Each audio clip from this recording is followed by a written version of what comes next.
Ready when you are. Okay. Have you ever been scared of heights? I don't know. I would say like I'm comfortable with like what I dive off, but when I was younger, we used to go to Wet n Wild. I used to get like scared, like walking up the stairs to the slides randomly.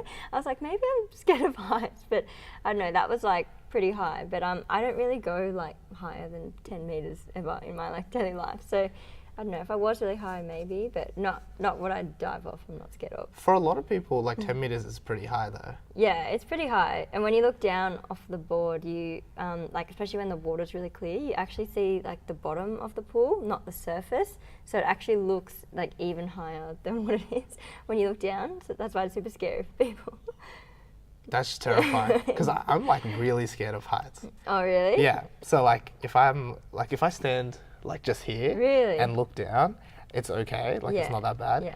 But like let's say I was standing on this roof Oh really? and look down. That'd I guess freak you that'd be out. about 10. No, that'd be 6 meters. Yeah, yeah. I'd look down and I'd be like, oh god, no way. Yeah, yeah. I think I'm like comfortable with the 10-meter mark, and then anything above that, I'm just like, nah.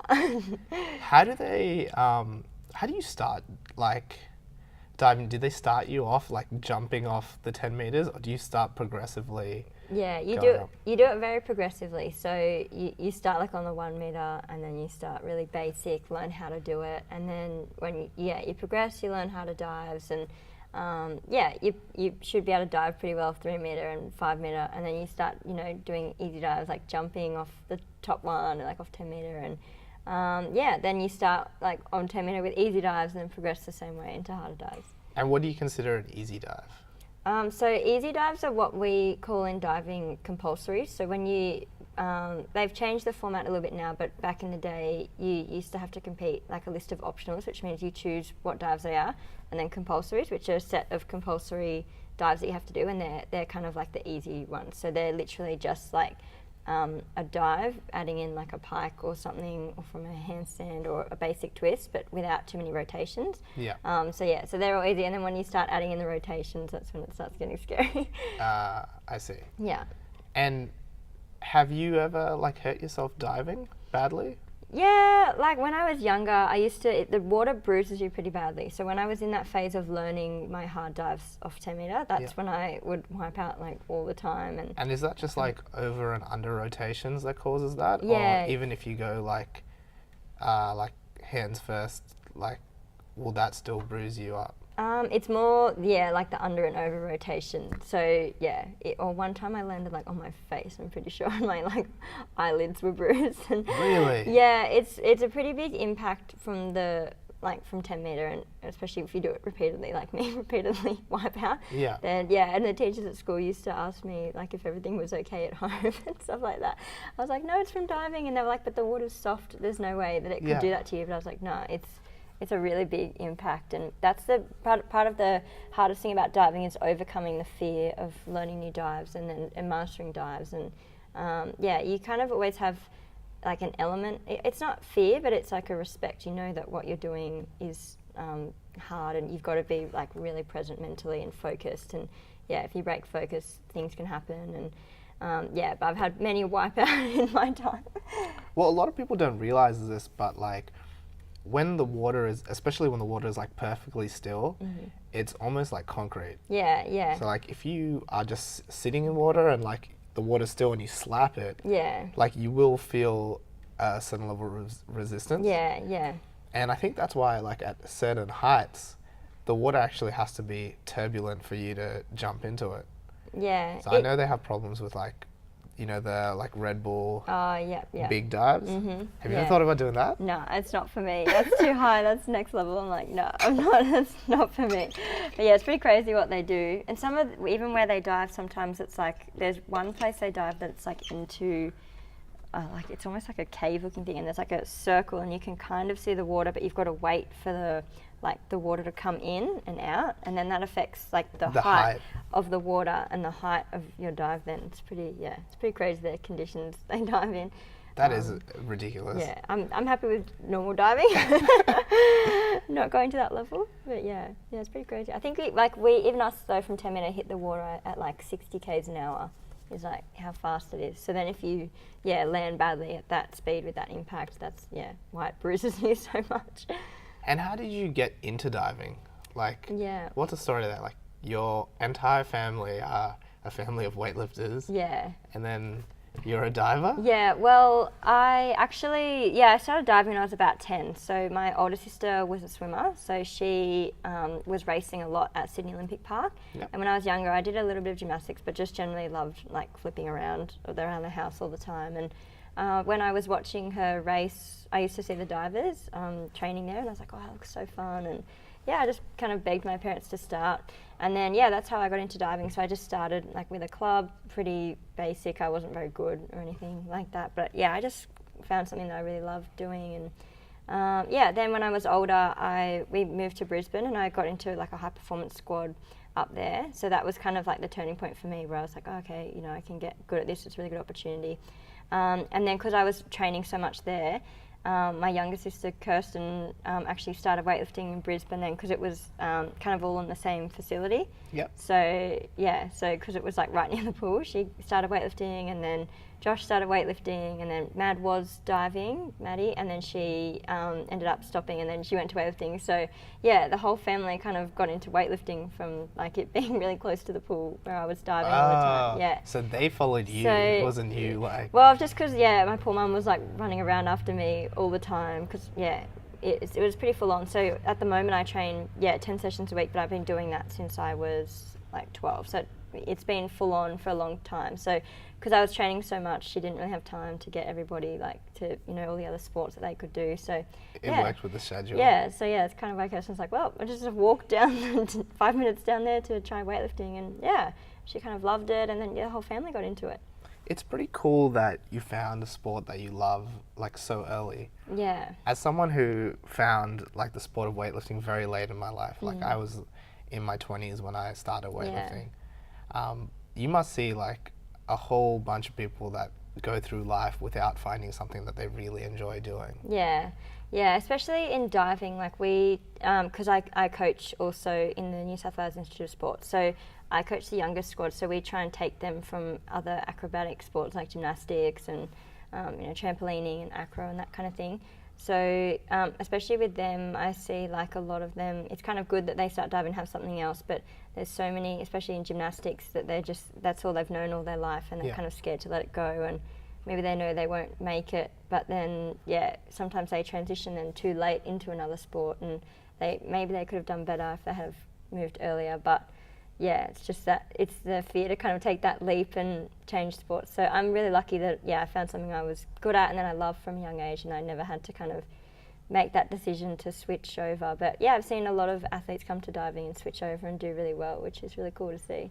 And so that's really funny, because obviously diving is a sport that like can take people of different disciplines. Like if you're a gymnast that does a lot of the like a trampoliner, for example, which is a quite high impact sport as well. Yeah.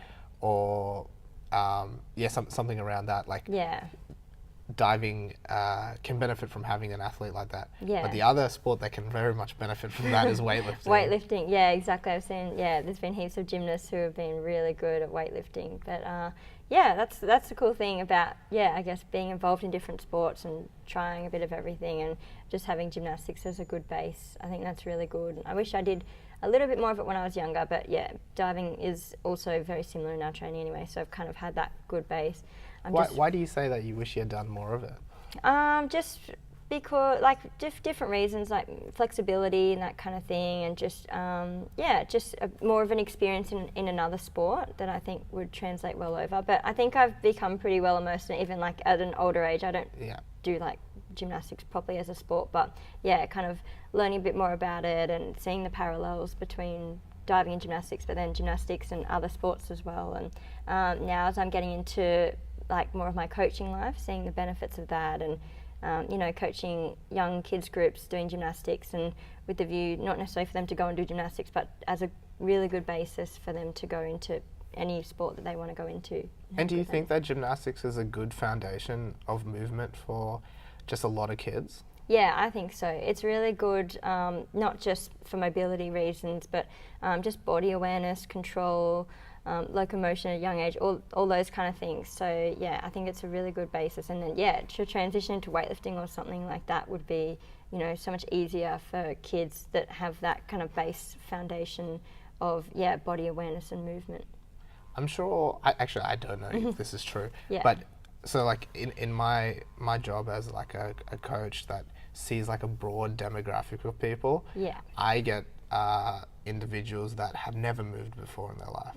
They've never done a sport that is not like a field sport, like they've done maybe like rugby or cricket or something like that, but they haven't done like a real movement sport, a sport that the discipline itself is movement.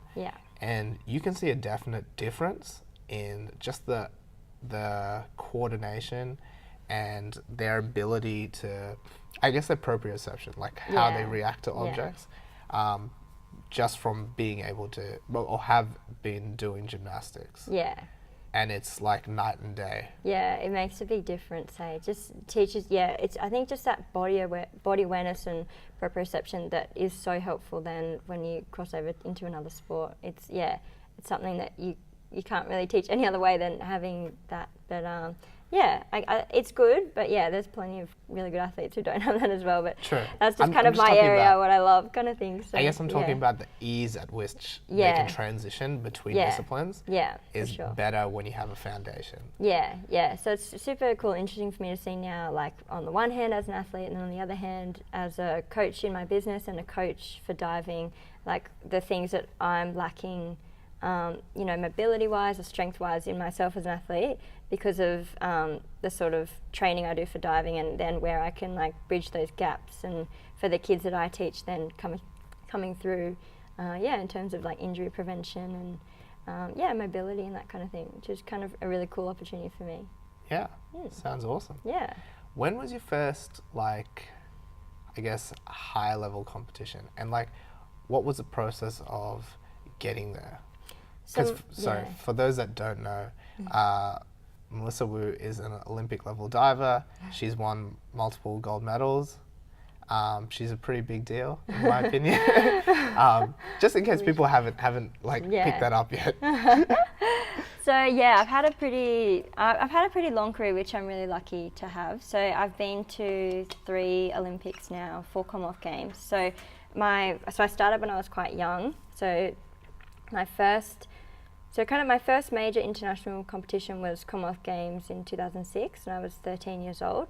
So I pretty much so you'd been in the sport for 3 years at that point? Yeah. And then kind of seriously from when I moved to Brisbane when I was about like 11, 12. So I had like a bit over, probably a year and a half or so with the coach in that program, and I was really lucky because they weren't taking many kids, and the program we went into, we were training with like the reigning gold and bronze medalists, and it was a like huge opportunity for me. So there was a lot of pressure to put on us. So going into that squad, they made it very clear from the start that if you didn't make standards, and they just kick you out, they just get rid of you. So a lot of when I got good when I was younger was kind of driven a lot by fear of just being kicked out and not being able to make the most of that opportunity. So and then when we had our trials for Commonwealth Games, they told people if you don't make it, then you're kicked out, and there was less spots than people, so you knew that someone somewhere was going to get the boot. So that was a big kind of motivating factor for me, and I think I was always just driven by wanting to please my coach, wanting to stay in the program, and then that kind of propelled me to start competing for Australia pretty early on at 13, and then I just continued from there, and just continually working hard, and here we are today, pretty much. At 13 years of age, that's a lot of pressure, like you said. Like, are there people around you in that same squad that are the similar age to you? When I went into the squad, there were, but then one at a time they got kicked out. So then it was just kind of me left in the squad, and then training with much older people than me. So I guess I grew up pretty quick, and but I always just focused on myself, and the goal for me was to like make my coach happy and just meet all my standards and criteria that I had to meet, and keep my spot in that squad. And like, how did you deal with the pressure? Because you know, as an adult, we have like all of these tools. We have things like meditation. Yeah. We have obviously you probably have like a good support network around you as well. But like, what did you do to, I guess, deal? Like, you're in school, you're just starting out high school basically, right? Yeah, I think when you're younger, the beauty of being younger is that things are a lot simpler. So yeah, you have school and that kind of thing, but you just go to school and then you train, and and for me training was my kind of be all to end all. It was my everything, and I was really driven by my goals and that kind of thing. So for me, it wasn't so much coping with the pressure, but more just like doing everything I could to keep my place and show that I deserved my spot in that squad. And just watching and learning, and I was like obsessed with watching the older athletes and doing what they were doing to get to where they were. So I guess that drove me a lot. But it was still stressful, you know, knowing that your head's on the chopping block constantly. But I guess it kind of just fueled me to want to keep doing well and to stay in that squad. And where do you think that drive came from? Like, have you always had that, or is it something that you've got from your parents, or? Yeah, I don't know. When I found something I love, like I really had that drive. I wouldn't say I had it a lot when I was younger, or that was a real trait in me. Maybe more so now that I'm older, but once I got into that squad and made that commitment and thought I'm just going to give it everything and do as best as I can do, that was a huge driving force. But also my family, much the same as me, so we're all kind of quite. I hadn't noticed. Yeah, quite competitive. We might be just a little bit competitive, but I think we all kind of fuel each other on with that. And my older sister, so she ended up stopping swimming because she had knee injuries, but she was always very much the same in her swimming.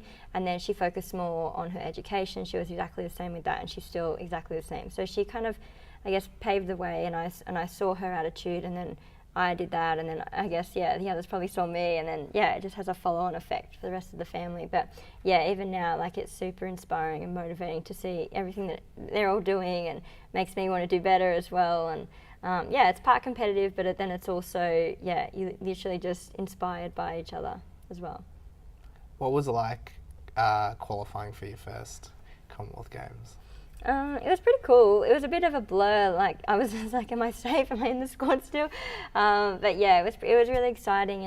And back then, that's when the media kind of made a really big deal about it. And I had all the interviews and everything, which was really cool. And and then I ended up winning a silver medal there, which was really exciting. And I guess that was kind of where it all started for me, and it was awesome that it was a home games as well. I think Australia really got on board with that. So that was Melbourne, right? Yeah, that was Melbourne. Yeah, so that, I guess, kind of not only was the starting point for my international career, but also then kind of got my name out there and that kind of thing. But also with that comes a little bit of pressure as well. So that was the start of when things change, and then you have that expectation on you and that kind of thing, which for me, I found that harder to deal with than the initial.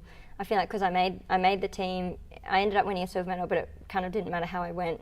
I was still cute, and the media were like, oh, it's amazing that you qualified, kind of thing. So, but then after winning the silver medal, going forward, when you have the expectation on you to win medals and keep doing well, that was probably harder. And then at the same time, you get older.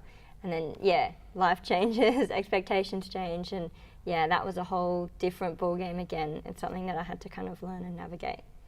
And how did you learn to navigate that? There was a lot of ups and downs, a lot of, performances where I should have done a lot better than I did, and I didn't. Some that were okay, some that were good. But I feel like that's all part of it. You've got to kind of fight your way through it. There's no easy way. Some people are lucky to keep winning medals and that kind of thing. Well, I say lucky, but they have a special something then. So I guess at the end of it, I saw those athletes, and that was always what I was striving for, to be like them and to have what it takes to just get up there every time, no matter what, and do well. But for me, there were a lot of ups and downs, and for most people, more people than not, there's ups and downs. But that's all part of the sport as well, gaining consistency and continuing to work hard and bounce back from bad performances, and that kind of shaped me as an athlete today. Do you have a process for dealing with your performances? Like, when you finish like an event or a games, when you come back, do you sit down, evaluate, and like unpack where you did well, where you did wrong, what you did wrong, and things like that? For me, it's not so much of like a formal process where I sit down and think about what needs to change. Sometimes periodically I do that if I'm at a breaking point or, you know, if I'm just overloaded and that kind of thing, or something's really not working. But generally after comp, even if it's good or bad, it's usually followed by an immediate that wasn't good enough in my head. And then I automatically just start thinking of things that, you know, I could do better to improve. So I don't formally do it. Usually just, you know, you go to bed that night and you can't sleep because you're thinking about what you could have done better or what you're going to do for the next comp. Or maybe I saw something that someone did and was like, oh, you know, maybe I should try a bit of that or a bit of this, or I didn't stick to my comp process properly. Maybe a bit more of an evaluation on that mental side, how I did. But yeah, most of the time just I'm constantly looking for ways that I can improve and get a train better and compete better as well.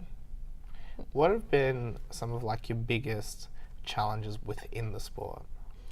For me, probably the biggest one would have to be injury. And I guess as you get older, dealing with that and how you deal with it is sometimes really hard to handle mentally. So when you're younger, I just used to get smashed, smash myself, and just, you know, work hard. The harder you work, you know, the better you get.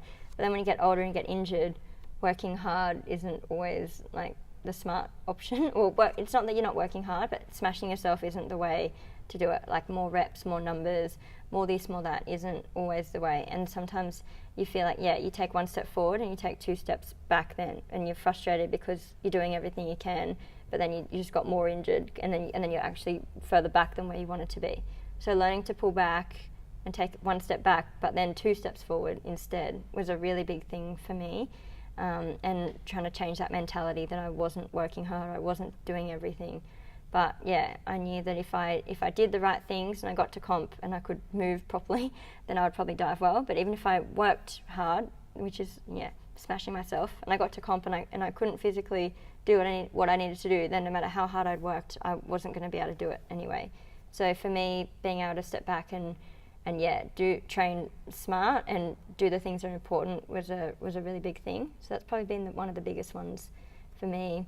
And then secondly, probably just competition, I guess, doubts and overcoming that kind of thing. I struggled a lot when I was younger, and then it kind of just is like it just keeps going almost. Like you have a bad comp, and then or you get a dive in your head, and it kind of keeps going. So being able to really work hard at that and improve on that was a big thing for me, because you train every day physically, but I kind of learnt that you can't just you rely on the physical preparation, but because diving is such a mental sport, like in the moment on the day, you need to also train like your mind for that as well. You can't just do the physical training, you need to train both. So for me they were probably the biggest 2 things that I've kind of learned from where I started back at that Com Games to now that have really helped me along the way.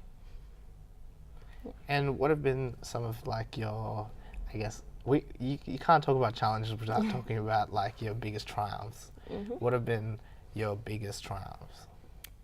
Biggest triumphs, well for me, Olympic silver in 2008. That was pretty amazing. That was my first Olympics. I had my sister Kirsten, my dad and my grandpa there watching, so that was a pretty amazing experience. That that would top it off definitely for sure.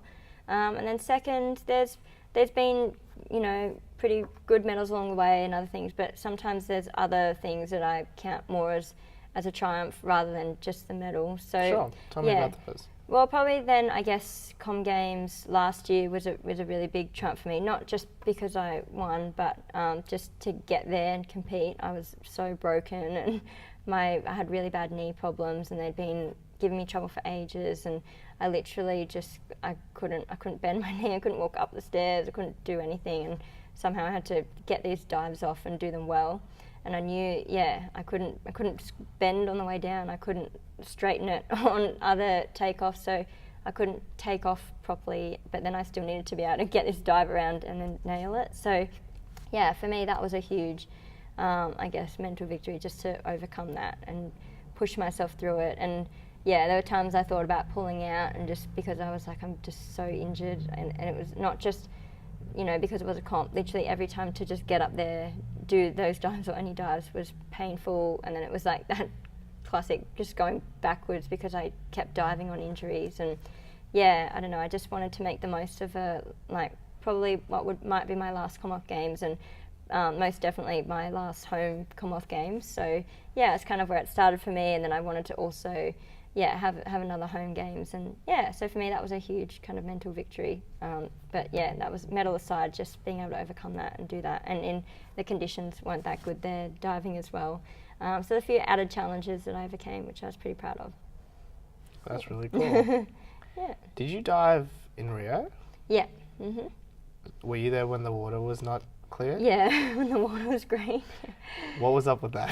I've always wanted to ask someone. I think they just put the wrong chemicals in the water, and then they couldn't get it to go back. I think they were like pumping water in from like the outside synchronized swimming pool, or I don't know, but it just, something went wrong. But yeah, we dived in that for a week, and everyone dived in it. So yeah, that was kind of, everyone just had to do it. So we're like, okay, cool, pool's great, let's go. It's the Olympics.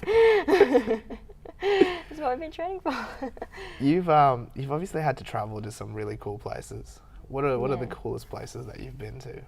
Well, when we travel, we don't really get to see much. So sometimes I go to cool places, and you feel like you're so close, but you never get to actually go out and see anything. But yeah, probably my favourite places that I've been to would probably have to be Mexico. I love Mexico. Probably Japan. Japan's one of my favourites as well. And then maybe Dubai. It's kind of different. I really like, just somewhere completely different, which is cool. And what are the villages like? Because I've heard like people talk about them in like such different ways. Oh really? Yeah, like good or bad? Some people say they're like really cool because it's just like everything's provided for you. All you have to do is focus on the sport. Yeah. And then other people sort of talk like it's almost like a jail, and they can't escape, and they're like just trapped. Yeah, it's probably a little bit of both. It depends how good the village is too. So for my first Olympics in Beijing, because they did everything like amazingly, the village was really cool, and I used to go like up to the games room every day, and they had like the basketball hoop game, and all the Koreans were doing that dance game thing. DDR? Yeah, it was just a cool like place to kind of meet people and just hang out and do something kind of normal and a bit physical that took your mind off things. And then other villages are kind of boring, there's not a lot to do. And then, but every village, the only thing usually, except for maybe home games here, the only thing that's on TV is games stuff. So whether it's Com Games or Olympics, literally it's like channel 1 to 11. It's just like 11 different sports. And like that's all you can see. So sometimes like not being able to go out is kind of hard, because when you've been training for something and that's what you've had your sights on, you just feel like you can't get out of there then, and you can't escape. Not that you can't escape, but it just hypes you up even more, and it kind of increases, well for me anyway, increases the pressure. Whereas when I kind of go out, do normal things, see normal people, I'm like, oh, the world still goes on.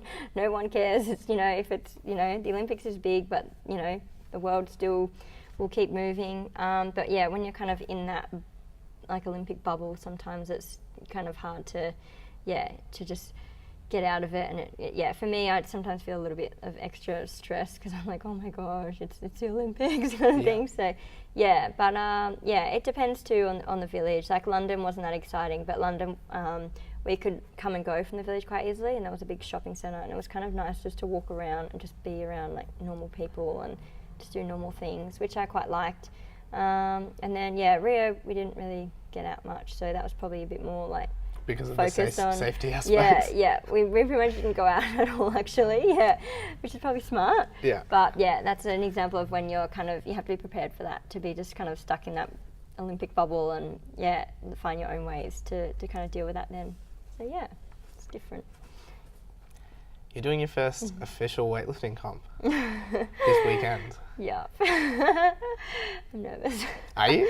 Yeah. How'd you go at the lift one that you did? I did pretty well. I hadn't really been training that much before then, so I was pretty happy with how I went there.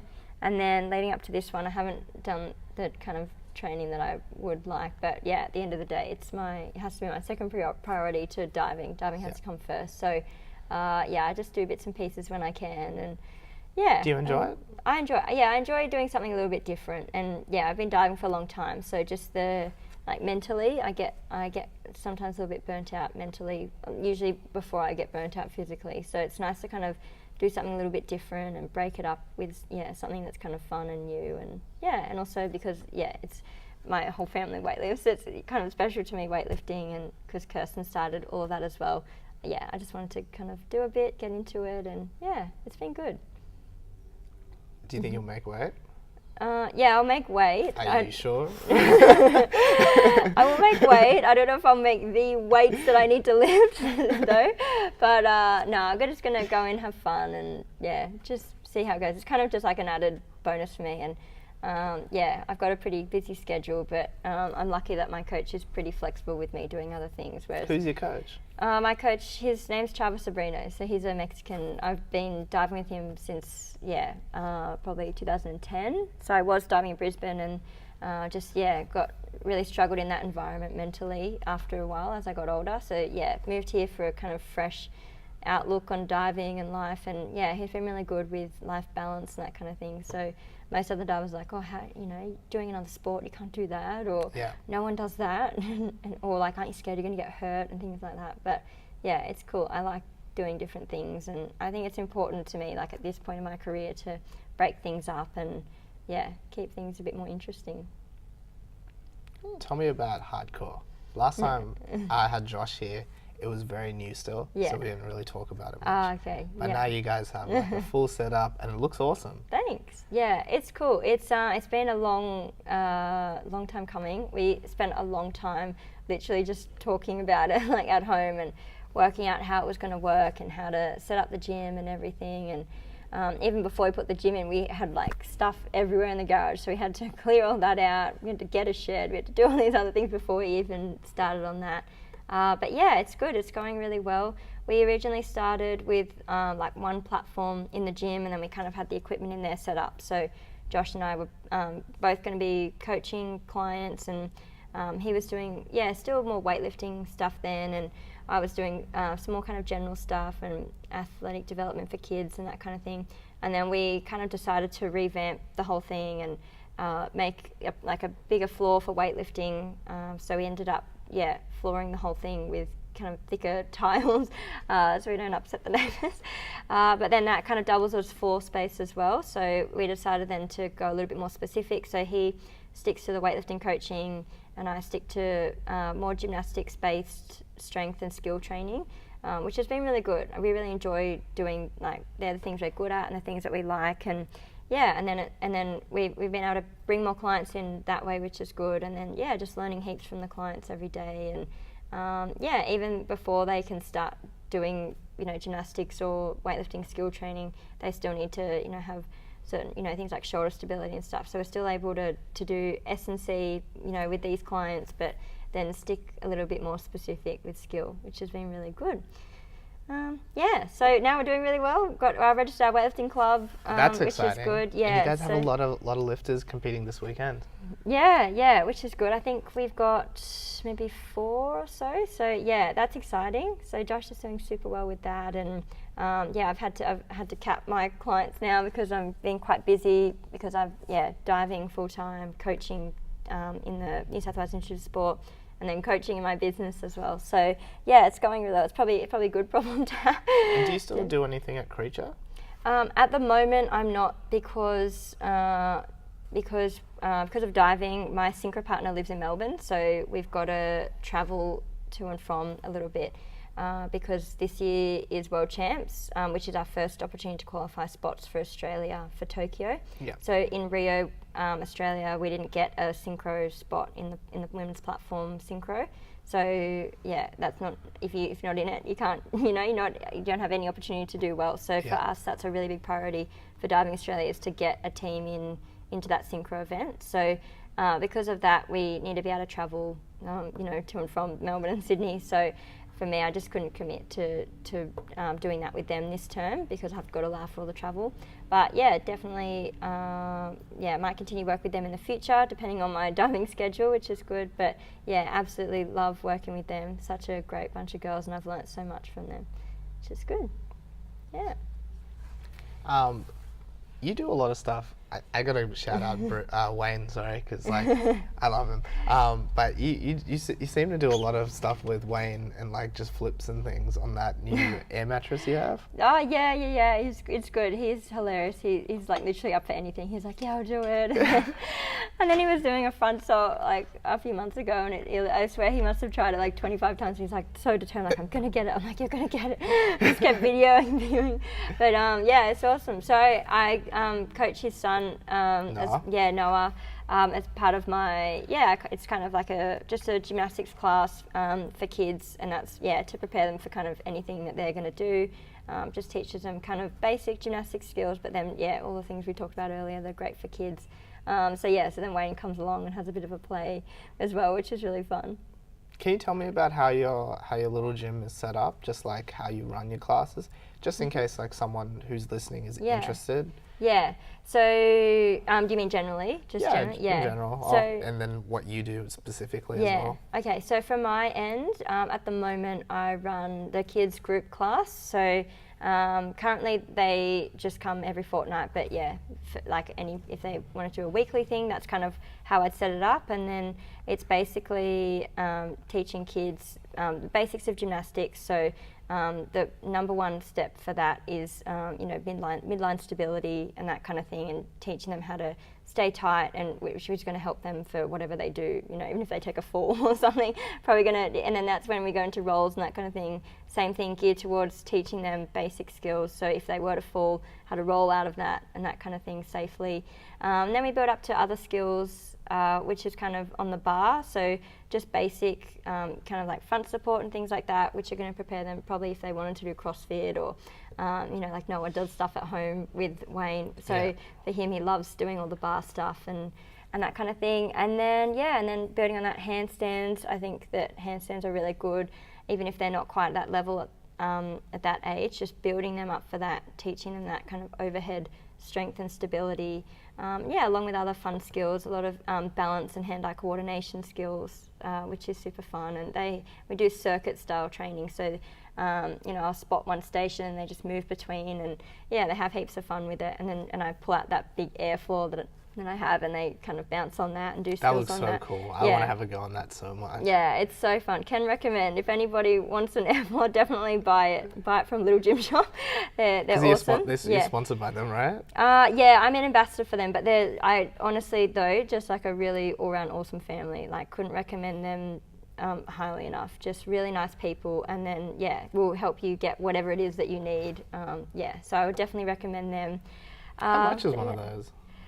So my one is 6 meters long, 2 meters wide. So I think that's about $2,000. I'm pretty sure. Yeah. So, but there are a lot of places to buy them online, but sometimes the quality is not good. Great. So I would recommend definitely finding somewhere, even if you pay a little extra. Somewhere like Little Gym Shops. I haven't really got any air products from anywhere else, but I can definitely recommend their quality is really good. I have other products of theirs too. Have like a wedge that also kind of doubles as a box, so the kids do their rolls on that, which is cool. And then like a barrel, so they do a lot of core kind of training on that and other things, which is What's fun. a barrel? So it's basically just like a cylinder and it rolls kind of thing. So they started learning kind of basic gymnastics things going over that, which is cool. So it's kind of like helps to spot them because it's pumped up and they just literally go over it. Or you can do a lot of kind of core activities, and because it's kind of fun, they don't notice that they're doing core as well, which is good. And then I also, out of my gym, I do one-on-one training as well. So my clients for one-on-ones at the moment are all adults, and they all have different goals. Some people just want to learn cool things. They're just at that point in their life where they've been doing, a sport like powerlifting or bodybuilding, and they've just decided, I want to learn a backflip, or I want to learn a handstand, which is really cool. And then others are doing sports like pole dancing, so they need extra flexibility, extra strength, injury prevention, especially for hamstrings and that kind of thing. But then on top of that, they also want to learn some fun skill stuff as well. And then, just generally people who maybe they did gym when they were younger and they just want to, relearn the skills or like build off the skills that they kind of have already, but they don't know how to go about it. So I kind of bridge that gap between people who want to learn this stuff, but they don't have to, like, they don't want to, join an adult gymnastics kind of class or anything like that at a club. They just want to come and, learn a bit and then also build strength and that kind of thing and stuff that's going to help them, for other things that they're doing, whether that's just literally resistance training or other sports or anything like that. Yeah, so that's kind of my end of it, and then Josh does all the weightlifting side of things, which is really cool. It's a really cool little setup you have. Thanks. Like, how big is your garage? I think it's, how big is it? It must be, it's like not quite 6, it's a square, so it's just under 6 meters by 6 meters, I think. Oh, so it's fairly big. It's pretty big, yeah. So we've got that, so then we also converted like the first room of our house. We're like creeping into the house now. Poor mum, she's like gonna have no whatever, she will take over soon. But so we keep all the equipment in that room now, which also kind of doubles for, things like stretching, rolling out, all that kind of thing. And then we keep the floor really like spacious then, so so I can literally, like, I think only just fit the airflow inside the garage as well and things like that. But so that's all kind of free for weightlifting or gymnastics, and then outside we've got a rig, kind of like yours, which is cool. So got some rings hanging off it, bars and that kind of thing, which is awesome. Especially for even just for me for playing, I love that stuff. Yeah. Well, I noticed that I was watching your Instagram video yesterday, and you do a lot of like bar work. Yeah.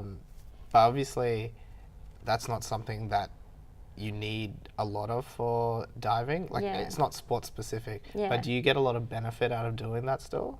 I think so. Even just fun-wise, like I love playing, and I only got to a certain level in gymnastics because then I switched to diving. But I've learned skills that I didn't have when I was younger in the last couple of years. So part of that was with the Lecky strength, and then even like jumping from bar to bar, I wanted to try it. And I saw that. That was cool. Yeah, I was pretty scared, and I had my mate over, and he's into all like the Ninja Warrior stuff and all the calisthenics, so he gave me some pointers, and it's just really cool, and it's different, but also building up body strength and that kind of thing. And I'm really into CrossFit. I don't do it very much, but I just love it, and probably when I finish diving, I'd love to go into CrossFit and do that. I love the the community, the vibe, the mentality that they have. So for me, I love just getting and playing around with those CrossFit kind of bar movements, and then also being able to teach people as well who want to learn it, because I literally learned it at like 25, 26 years of age. I was like, you can do it.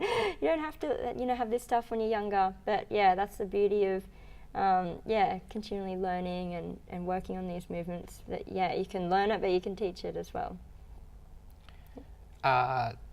Do you mind talking about like how you guys named Hardcore?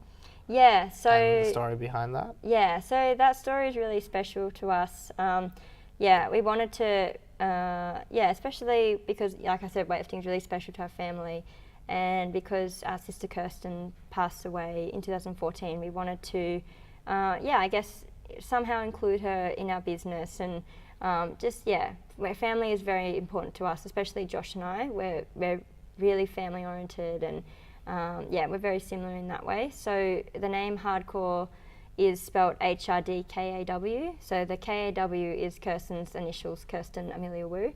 So that's kind of like our, I guess, I don't know how to word it, but it's special and it's meaningful to us and significant. And even if people don't know about it or don't know why we spell it that way, it's always kind of, special to us, and it will always have meaning to us. So it's really special for us to have that. I just remember reading that you guys put up an Instagram post. I don't know who I'm talking to sometimes when I talk to you. Well, we're both kind of on there, we just, sometimes I'm just like, Josh, a message for you. Or the other way around, Mel, someone's messaging you. So it's pretty fun. And I remember seeing that post, and I was like, oh, okay, like this is where it comes from. Yeah. It obviously means a lot to them, and that's really cool. Yeah. Whereas sometimes you have names that don't really mean much to you, but they're just, just names. Yeah, well, we could have done that, but we just, wanted to make it a bit special. And like I said, even if people don't know what it means, it'll always have that meaning to us. And I guess it's just like kind of a good reminder to us too, to always, you know, family for us is always number one. So sticking together through the good times and the bad, and then we like to also think of our business the same way, that it's one family, and then the same way that we feel and act towards each other in a family is also how we want to treat our clients and the people and our athletes that come to us as well. Yeah, I can get behind that. Yeah. That's how I feel about my guys. It's the same, hey? Yeah, I reckon every business is the same, and so it's kind of just us building that, kind of little community within our own business, which is cool. Does diving have a good community around it? Yeah, it does actually. It's a very friendly sport, and where I train here in Sydney is like particularly, we have a really good environment.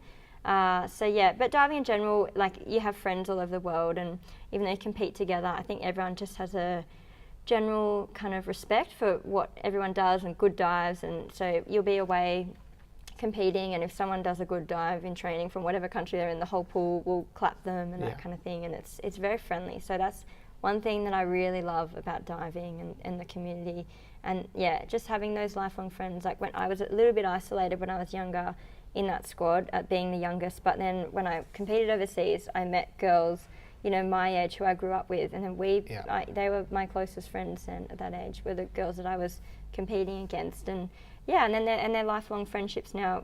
We had like a little group, it was like 4 of us from like 4 different countries, and they've all retired now, and you know, doing other things with their lives, but it's just really cool you always have that bond, and we're still yet to plan like a big holiday all together, but they're the sorts of things that we want to do. But it's really cool. That's one thing I love about diving, and now coaching in Swiss, trying to create, take all the good things from when I was younger that I learnt, but then on top of that, maintaining that really good environment in the squad, and I guess giving back a little bit more and trying to continue that for the next generation coming through as well is really important to me.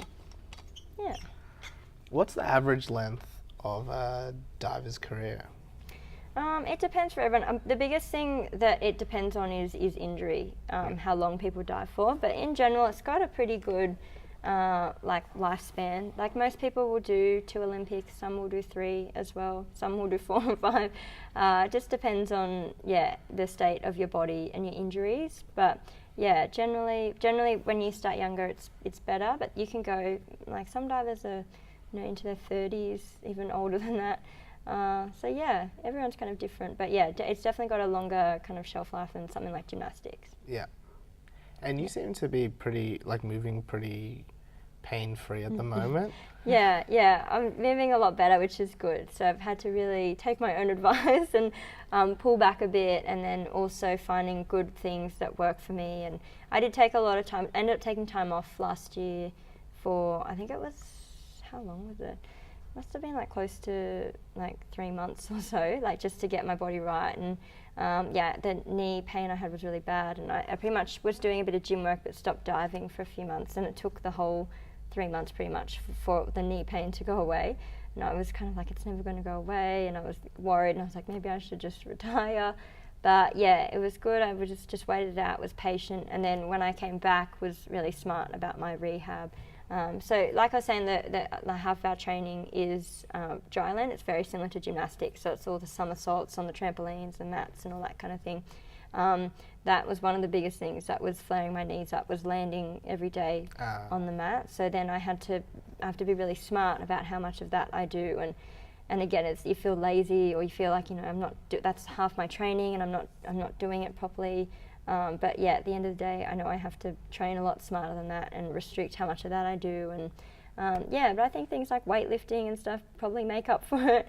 It's still power development. It's, you know, a different type of training. But I think I just look at things a bit differently now, which is good. Yeah. Is it hard to follow your own advice? It is, I always give out advice all the time. I'm like, oh yeah, and then I go to take it and I'm like, no, not doing it again. So it's really hard to, you know what's right in your head, but I think changing that mentality, like I said before, is the hardest thing, especially when that's been like ingrained to you from a young age, to the point that was fear driven when I was younger, and then breaking that cycle And also, like, coaches can be a bit old school too, and they have this old school mentality that everything has to be done a certain way. And even if it's a cycle of just like do it, get injured, do it, get injured, it's really hard to break that cycle, not only for yourself, but with your coach as well sometimes, because diving it's kind of like gymnastics in that way, and everything's done like a certain way. You know, you do this many sessions, like nobody does another sport outside of diving. Like me, people just like a gobsmacker, like, aren't you tired? Don't you, how do you do this stuff? Or how do you have a business? Like, you can't do that. Like, people study and dive, but even that's kind of pretty challenging, and not really any at a high level work, study and dive. So yeah, I've had a lot of people ask me, like, you know, how do you do it? Why do you do it if it's gonna potentially take away from diving? But yeah, I think it's all just how you look at it now. And even if I was, you know, I'm at training doing the sessions, but I'm restricted with what I can do. So for me, it's kind of just training a different way, or I don't know, I just look at it differently. Training smarter, not harder. Yeah, or maybe, you know, even just how many minutes I weightlift, or go and play on the bars one day. You know, maybe I'm still moving, I'm still doing stuff, but I'm not exacerbating injuries. I'm not causing more, I don't know, mental like stress for myself because of injuries and that kind of thing. So yeah, it's just different. We just look at it differently. Probably because I'm old now. I sound like an old woman talking like, but I think it's experience kind of. What is experience? I mean, you started this when you were 10 years old, and how old are you now? I'm 26. So you've been in the sport for like 16 years. Yeah. You know, I think that gives you the title of veteran at least, right? Yeah, title of grandma. Grandma of the team now, pretty much. At least. Yeah. Not a long time ago, maybe like a year ago, was talking to some people, and like your name came up, and a piece of advice came up that they attributed to you. I'm not sure if you actually said this or not, but it's something that stuck with me. Okay. And something I've tried to like pass on to my athletes. Oh yeah. And it was, you know, like, weightlifting is a weird sport because there's no off season. Yeah. Right? Like, you can weightlift all year round. You can compete all year round, and there is not really a time off. And one thing, the thing that was attributed to you that you said was that after a big competition, or achieving whatever goal or not achieving whatever goal, you need to actually take some time away from the sport. Yeah. You need to, you know, just back off to let your entire body heal. So not just like physically, but mentally, emotionally, spiritually, just like recover. Yeah. I don't know if I said that like specifically. I think it's, especially now looking back, well, I think that's a really good thing to do. Generally, I think it's good. But people don't always have the option of doing that, of just taking time off. But so for me, what I try and do, because it's not often that you can just take 3 months off. I was literally, I couldn't move, I couldn't do anything, so I had no choice but to do that. But that wasn't up to me. You know, I wanted to keep going, but literally my body was at the point where I had to say, like, okay, I just have to take the time and recover. But I think that there is definitely a huge benefit in after comp, even if you're still training, because a lot of people don't want to necessarily completely stop either.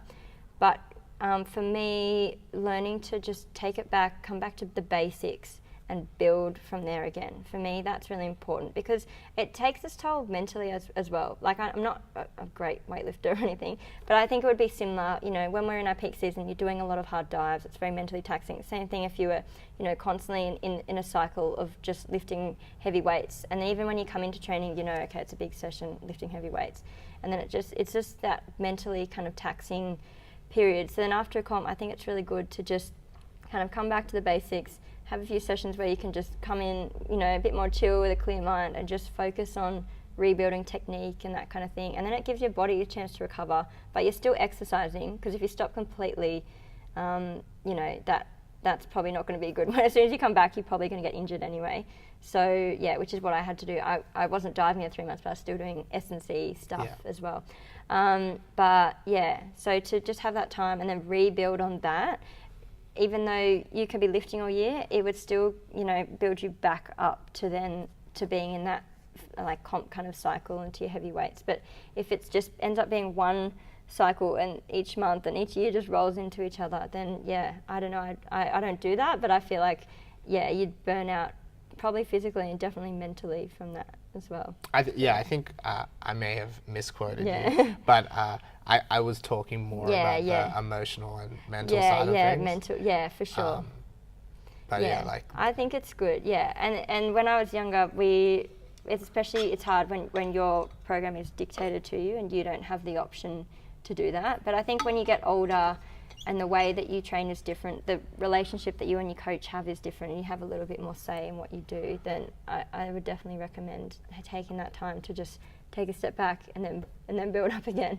Otherwise, you just burn out. And have you ever struggled with like burnout or feelings of like, I think I'm done, like I don't want to do this anymore, other than when you're like injured and stuff?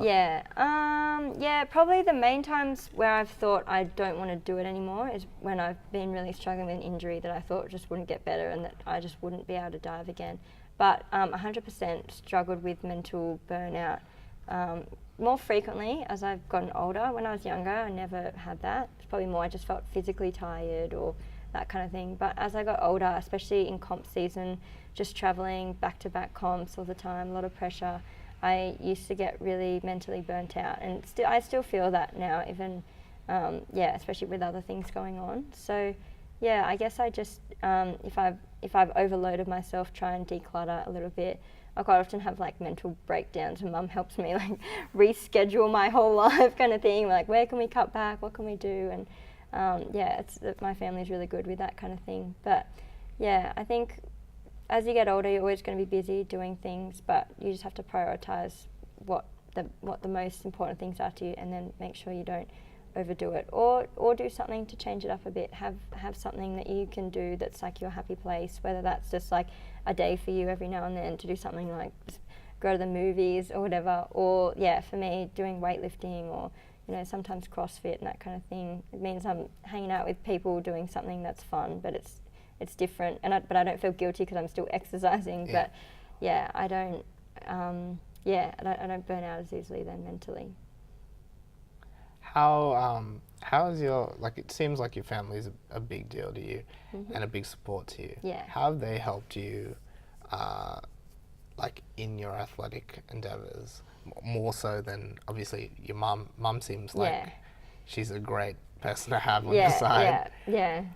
She's always been super supportive, and I'm lucky that when I was 12 and I started training 10 sessions a week, that I had a family that was willing to commit to that as well, because it's not just me that has to commit. It's my mum who was driving me. It's my family who didn't have the opportunity to go and do other things that they might have done because of me. So I'm super lucky and super grateful to them for that, because otherwise I wouldn't have been able to probably be as good at diving or had the success that I had. But on top of that, I think it's good that we all kind of go through ups and downs, and I like that we support each other. And probably the hardest thing for me was when we were living in Brisbane, I moved back to Sydney. I moved away from them. So when I was 17, came back here, and I don't know what year that was, but it was a few years before they ended up moving back as well. So for me, it was hard being away from them, not just because of the support that they gave me, but just because Maddie and Josh were younger, like missing big milestones of theirs and them growing up and that kind of thing. So I think now that we're all together again, I definitely appreciate it a little bit more. And there's always times when you want to tear each other's hair out, but I always just think back to the time that I wasn't living with my family or didn't have them around, and how that was kind of not just lonely, but that's kind of the people who you care about most and who have always been there for you and who always will be. So I always just remind myself that I'm really lucky to have them. And life is short, as we've seen too, so got to make the most of it while you can, and appreciate the people around you as well.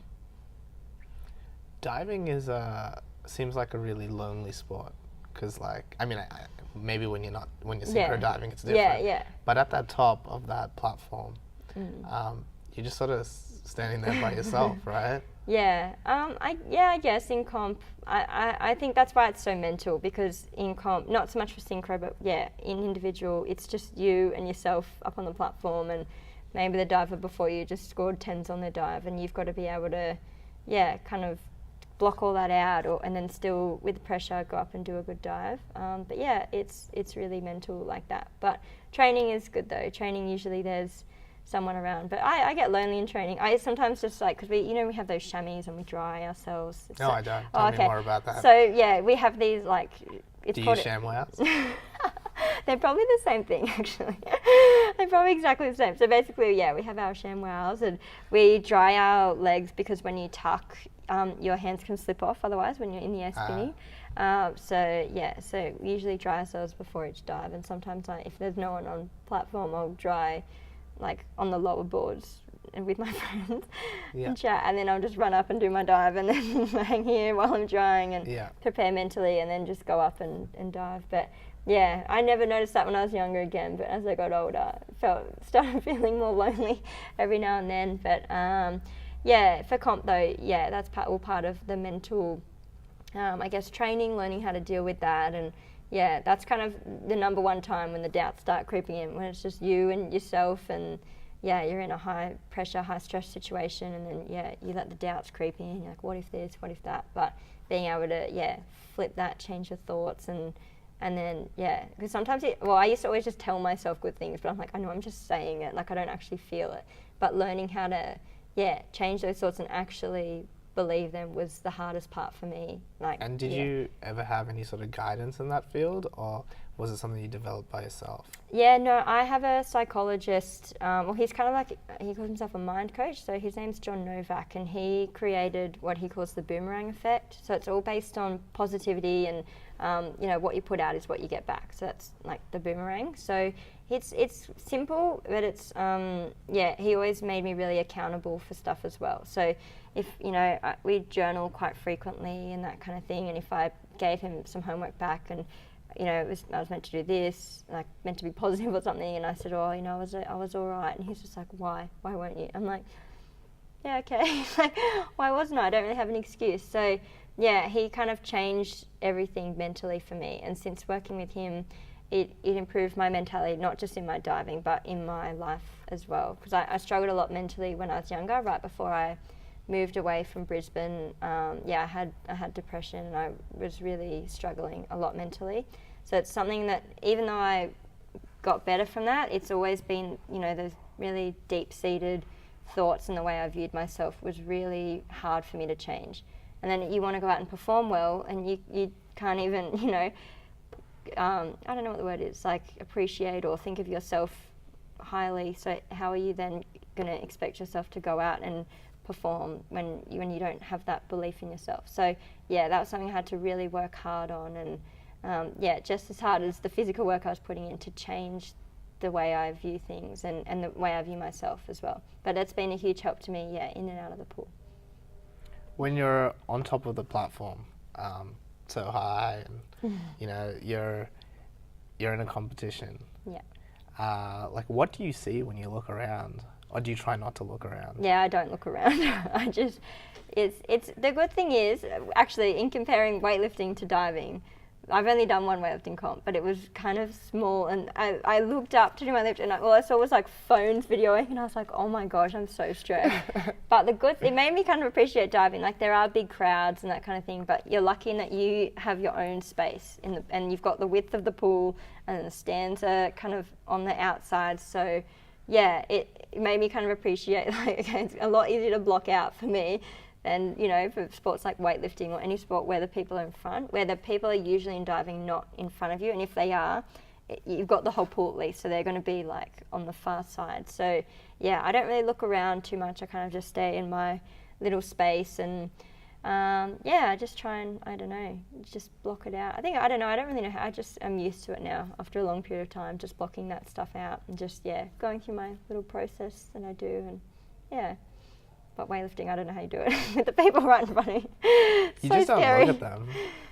But I don't know. But you kind of have to look up as well. So you kind of like, whereas diving, I'm just like kind of down. Or I have space where I can look, and there's not going to be people right there because they're like in the stands. Do you think that you have any bad habits, not bad habits, like bad habits for weightlifting that you've picked up from diving? Like is there anything that Josh is like, hey, like stop looking down, or? Yeah, heaps of things, like just like everything. But no, I don't know, nothing really, like technically it's just learning and he teaches me how to do it. But one thing I struggled with in the one comp that I did is that, like in diving, you always warm your dives up before you compete. And even though sometimes you warm them up and there's other events going, so you don't compete for another 2 hours, you still have the peace of mind of going, yeah, I've done my dives today, I've got the feeling of it, kind of thing. And then you just talk yourself through the mental process. But in weightlifting, you just warm up light weights and then you just have to go out and lift heavy. I'm like, but I don't know what it feels like. And I really struggled with that. And I was like, wow, I need to harden up and just, But I thought that would actually cross over really well to diving. If you, for some reason, didn't get time to warm up your dives, or you did like an easier dive, like a build up, and you didn't have a chance to actually do it, but then you have to do it in the comp. I was like, wow, like this is what they do in weightlifting every time. They just have to warm up and then go out and lift this weight. And I was like, wow, that's, I don't know. I just think of stuff like that all the time. No, that's cool. Yeah, I was like, wow. Part of why I wanted you on was to see like the parallels, and I think you've given a lot of those. Yeah. So did you see any other parallels? I don't know. I think probably just. Yeah, I think the biggest one is probably just finding that like mental space before you go, and knowing that you've got to go out and you've got to do a max effort, and just finding. I don't know. I feel like sometimes in diving, your mental state is a really big thing. And there's been times in my career when I was younger where I went into the dive and I knew it was going to be bad already, or I knew it was going to be good. And I feel like weightlifting could be really similar, and it's just that very fine, like, I don't know, maybe it's not. I don't claim to be like a really good weightlifter, but from what I've seen of, Josh compete and Maddie compete and other weightlifters, like, I think that moment right before you go is like super important mentally. Yeah, for sure. In either getting it or not. I feel like it's, you've done the physical preparation, but in that moment, and then if you've got pressure of, you've got to lift a certain amount to, beat the person who just went, or that kind of thing, I feel like it would be like that really, last moment where you make that decision in your head and you're like, I'm going to get it kind of thing. Even if you know physically that you can't do it, or like for me when I was injured, I physically knew I couldn't really do it, but I had to do it. So I just feel like that would be really similar in the I sports. think if you talk to Josh or Maddie, they'd talk about times when like you approach the bar and you're like even halfway through the lift and you convince yourself that actually this isn't going to happen. Yeah. I feel like it's really similar in diving, and you're like, it's unbelievable like the difference that your mental state can make for you. But it's cool. There's probably heaps more parallels. Maybe as I go along, I'll find more when I do my comp. In next weekend or this weekend. Next weekend. No, next weekend. Sorry. Yeah. So. Are you going to be at Arit this weekend to watch Josh? I won't be. I'm looking forward to seeing how it goes. But because I coach all day Saturdays, so busy day in our gym, which is good. But I won't get to see him compete. But he's been training pretty hard for it, I think. I saw him doing deadlifts yesterday. Yeah. It's taking it super serious. Yeah, it's kind of. I like it. Yeah, it's cool seeing him do another sport as well. That's what I was going to say. Yeah. Because like he's someone who I think will benefit a lot from doing a different sport for a bit. And a different sport that feeds quite well into weightlifting still. Yeah. So it's kind of sort of in his comfort zone, but then like still way out of his comfort zone. But I think he's a bit nervous, but it'd be good to see how he goes. Pretty excited for him. I think he'll do well. Yeah, he'll do well. Yeah. But it's really cool, like us doing different things, and I don't know if you had have asked me like 2 years ago, like, or said in 2 years you're going to be doing all these things, Josh is going to be doing all these things, I would have been like, nah. But it's cool to just go with the flow and then see where it takes you. Well, did you ever listen to Josh's interview with me? I did. It was a while ago. Oh, it was the one with the shoes. Was that? No. Or no, I did. No, he did. Before that. Yeah, no, I didn't listen to that one, but listen to the other one. So, like, Josh is a very different person now than he was when I interviewed him. Yeah, he's changed heaps. I'm pretty sure at one stage he said, Mel will be a terrible weightlifter. She'll never amount to anything in weightlifting. She's too old. I'm sure if you got him on and asked me the same question, he would give you the same answer now. I think he's changed a lot. He definitely appreciates being able to get into the sport at any age now. Yeah. No, I'm super proud of him. Like all the stuff. Like if we looked back on this year, the year that's just gone, like he's come like an unbelievably long way. In so many respects. So super proud of him.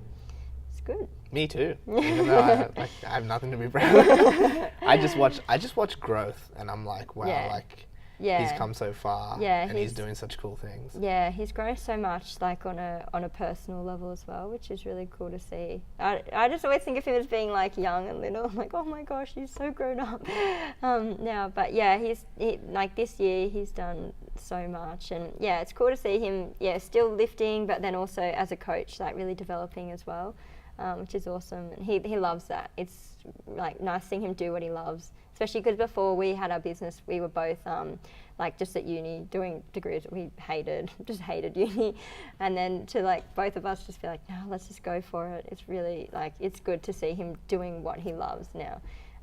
Especially because he always just said, I just want to coach weightlifting. I don't want to do uni and all this stuff. But seeing him learn and like excel at what he does is, it's awesome for him.